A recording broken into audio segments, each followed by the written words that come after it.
Alhamdulillah Rabbil Alameen, wassalatu wassalamu ala ashrafil mursaleen Sayyidina Muhammadin sallallahu ta'ala alayhi wa sallam wa ala alihi wa ashabihi ajma'in. Assalamu alaikum wa rahmatullahi wa barakatuh.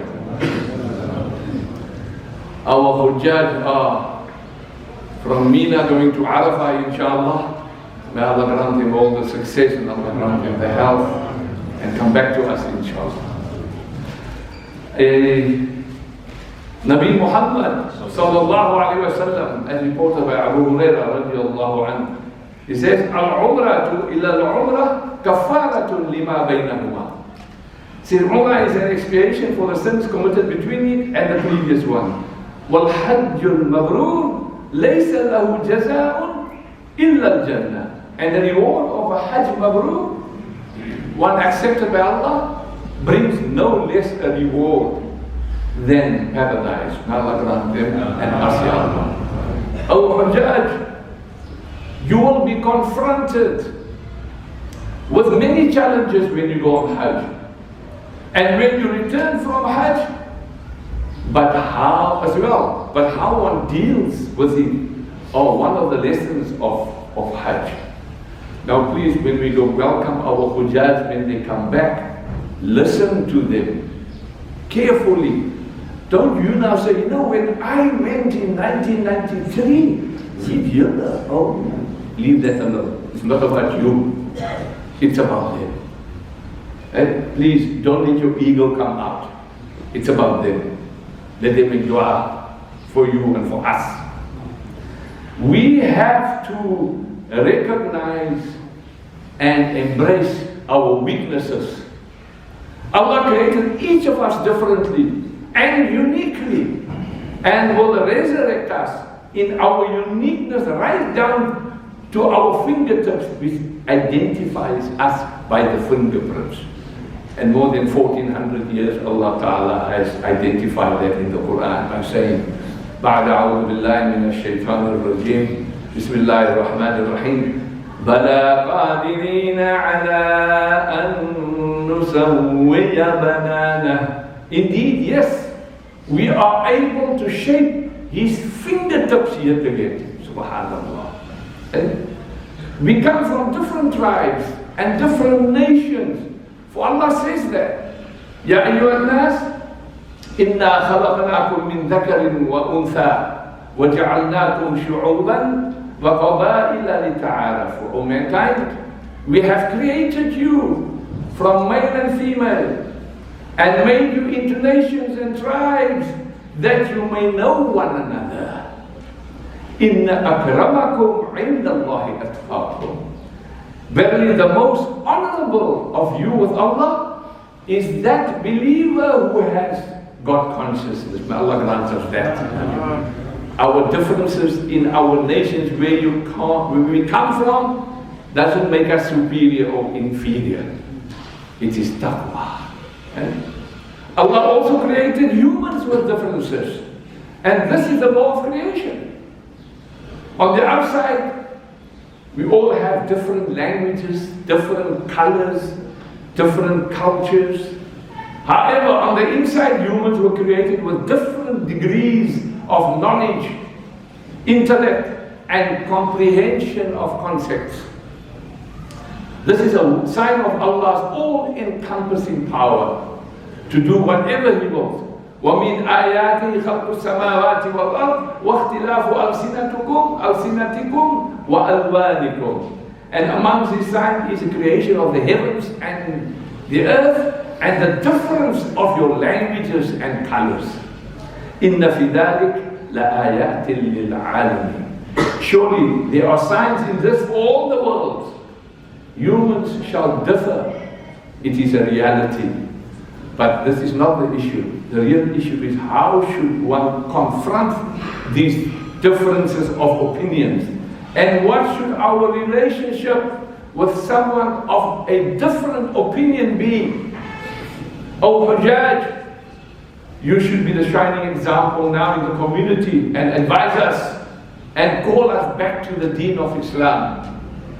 Many Muslims set off on this mission blindfolded and not realizing that the map or the GPS is already in the Quran. Allah says, Ud'u ila sabili rabbik bil hikmah wal maw'idatil hasana. Invite to the way of your Lord with wisdom and good instruction. وَجَادِلْهُمْ بِالَّتِي هِيَ أَحْسَنُ. And argue with them in a way that is good. Allah has taught us to debate the truth and how to do it.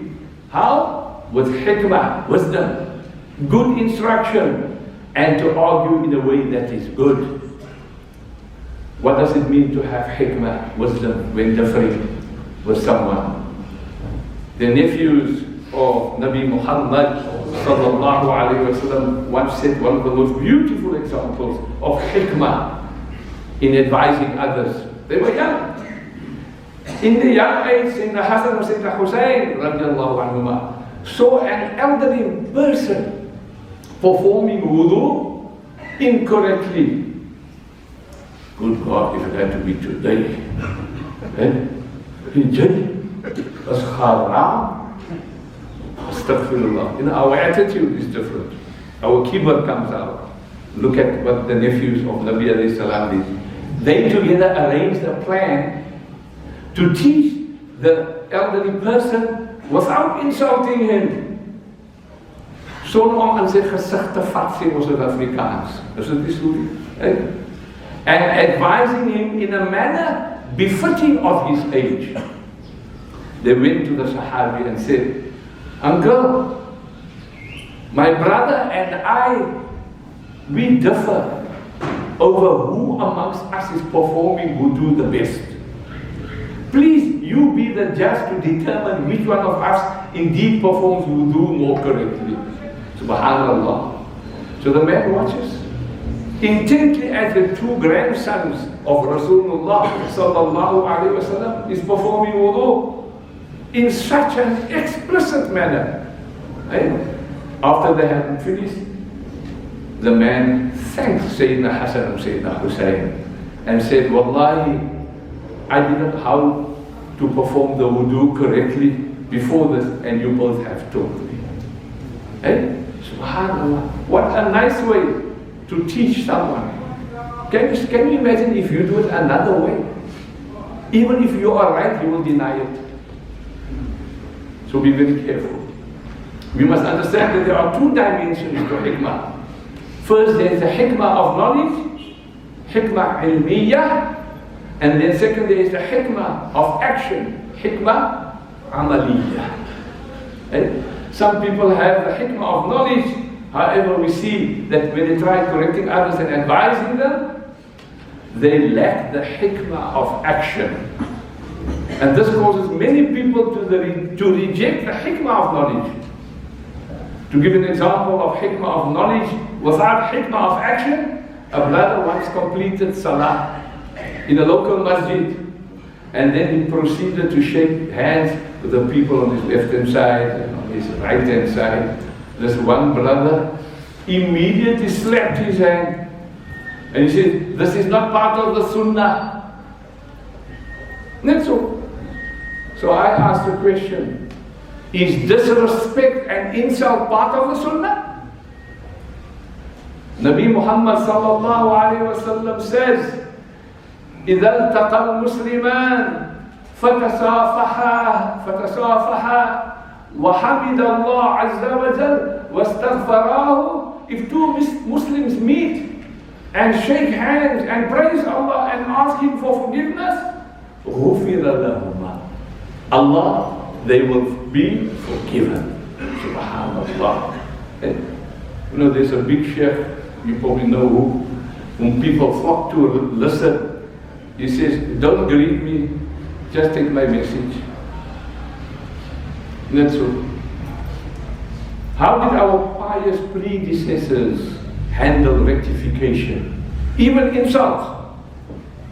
One day, Imam Malik rahimahullah enters Masjidul Nabawi after Asr, and he sits down towards the front of the masjid.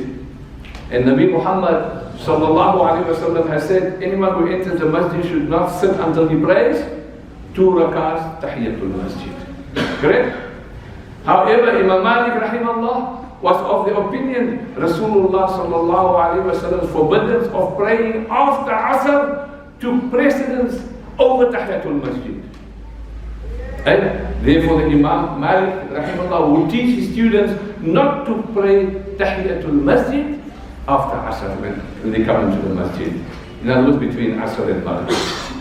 Actually, I've been seeing people coming into the mosque 1 minute before Maghrib and performing 2 rakats.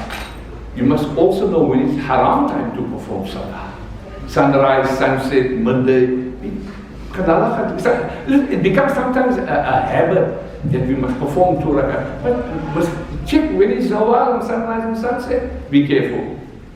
And at that moment, as Imam Malik rahimahullah sat down, a young person sees him sitting down without praying the 2 rakats of tahiyatul masjid, and the young person insultingly tells to Imam Malik, get up and pray 2 rakats.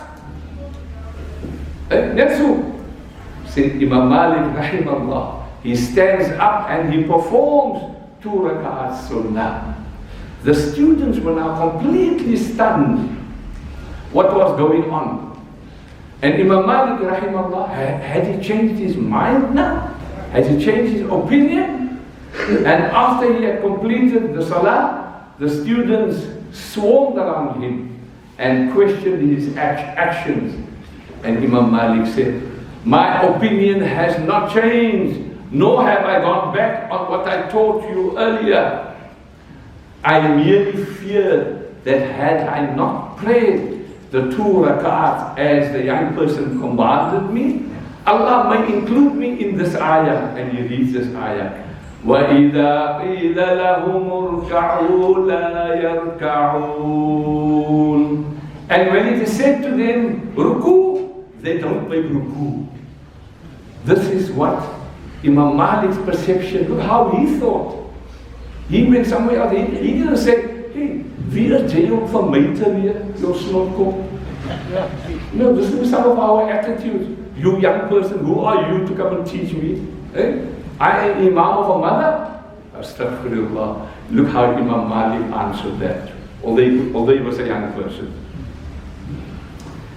Imam Ahmad rahimahullah had held the opinion that eating camel meat nullifies the wudu. An opinion which the majority of the scholars differed from. You know? So some students asked him, Ya Imam, if you find an Imam eating camel meat in front of you and without making wudu he leads the salah, would you pray behind him? So the people know. Imam Ahmad rahimahullah says, do you think I would not pray behind the likes of Imam Malik and Sa'id ibn al-Musayyib of Madinatul Munawwara, who were amongst the foremost authorities in fiqh amongst the tabi'een? Subhanallah. Look at the response. Allama Sha'rani says, Imam Shafi'i rahimahullah visited the grave of Imam Abu Hanifa rahimahullah. And Imam Shafi'i performed the Subuh Salah without reciting the Qunut in the Subuh Salah. As you know, the Shafi'i recites Qunut, right? And then he answered, how could I recite Qunut in the presence of this Imam when it was his opinion not to recite it? Look at the wisdom and the love they had for each other's difference. But here we harp on our differences. No, I'm Hanafi. No, I'm Shafi. No, I am Maliki. I am Hanbali. You know what? They are all Muhammadi. That is the reality of the situation. Whichever way you follow, you don't have to be dogmatic about it. No one doesn't say you have to follow. Be a Shafi, be a Hanafi. Remember I say in the month of Ramadan, always I give this example, I'm good enough for Fardh Salah, Isha, I'm good for Taraweeh, But when it comes to witr, sorry, I'm Shafi or I'm Hanafi, I go right to the back. Okay? And then I will say, Imam Mahdi alayhi salam must come in the Akhirul Zaman and read Salah. What you will tell him? Sorry, Imam Mahdi, ek is Hanafi or ek is Shafi. How ridiculous does it sound and look like? So be careful. Be careful. Right? To show hikmah, when we differ, requires the following: sincerity, ikhlas. If we differ, our intention should be that we are differing in the sincere hope of coming away with the truth. Our intention should be sincerely for the sake of Allah. We should not differ just to release some hate or envy in our heart. Nor should we differ to embarrass someone, like we may have been embarrassed. Rasul sallallahu alayhi wa sallam says, and I leave the Arabic, he who does not acquire knowledge with the sole intention of seeking the pleasure of Allah, but for worldly gain, will not smell the fragrance of Jannah on the day of resurrection. Allah protect us, Ya Allah. To have hikmah when differing means we should really depart from an atmosphere of kindness and gentleness. We should seldom allow ourselves to become angry and raise our voices. Fir'aun was one of the evilest persons that lived. On the other hand, Musa alayhi salam was one of the most noblest persons. Look how Allah tells Musa alayhi salam to advise Fir'aun. Idhaba ila Fir'aun innahu tagha. Go both of you to Fir'aun. Indeed, he has transgressed. فَقُولَا لَهُ قَوْلًا لَيِّنًا لَعَلَّهُ يَتَذَكَّرُ أَوْ يَخْشَى. And speak to him with gentle speech. Perhaps he may remember or become fearful. Subhanallah. I have spoken this way for the benefit of our Hujjah that will be coming and who will be in the spotlight and when they return. And those who have been on Hajj, you know how we are tested on Hajj and how many arguments they have, even on Arafat Day. No, but my Imam said so, and my Imam said, you can't do Jam Salah, you can't do this, you can't do this. Imam Hassen Walele said this. Astaghfirullah, Ya Allah. And I'm saying this for the benefit for ourselves, for me first. For we will be confronted with issues all our lives. My humble attempt is for you to manage it and not win the argument and lose the battle. You know, I always say, learn to say sorry. I often say this. Learn to say sorry. When you say sorry, you are not wrong, but you value the relationship more than being right. You value your parents more than being right. You value your husband or your wife more than being right. True, that's it. You know something, the older we've heard this term, wie tragedie broek. Be careful, be careful. Lose the argument and win the battle and win Allah's pleasure. Let us develop a resolve to revive this air which Rasul sallallahu alayhi wa sallam and his companions breathed, an air of mercy, love, brotherhood and sisterhood. Ameen. Khalil Gibran says so beautifully, I have learned silence from the talkative. I have learned toleration from the intolerant. And I have learned kindness from the unkind. Yet strange, I am ungrateful to those very teachers. Subhanallah. Beautiful, subhanallah. Important thing to remember here is, when we differ, don't lose a person. He's still a Muslim. Don't make him kafir. Oh, today be so quick to make a person kafir. Allah. But Nabi alayhi salam says, a person who makes other one a kafir, for who are kafir? You become kafir. So be very careful, Allah will protect us. That we sit and we go ask, rather go ask, oh I don't know. You can never be too old to say, I don't know. May Allah grant us that, may Allah grant our Hujjaj a safe and beautiful Hajj Mabrur, Ya Allah. And Allah grant all that have passed away, Allah grant them Jannatul Firdaus. And all our people that are ill and sick, Allah grant them Shifa and Kamilan, Ya Arhamar Rahimin. Thank you so much.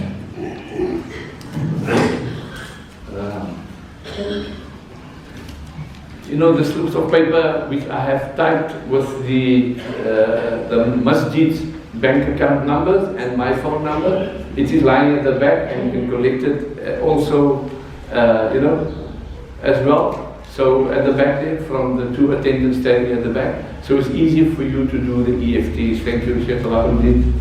Say it.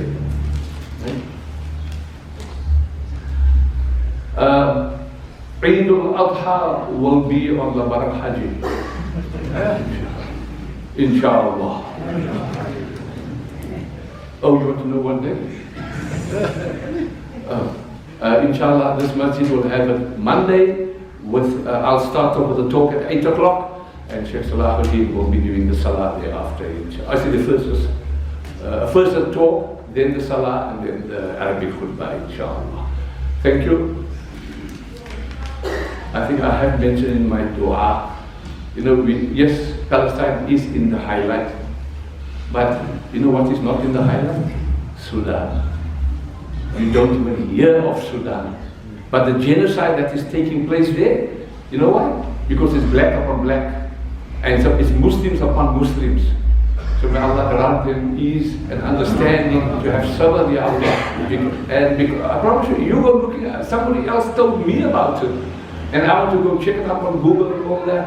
It's unbelievable what is happening. So Allah grant them ease, ya Allah. And all our places, all over the world where they are being oppressed, Allah grant you ease, ya Allah. Thank you.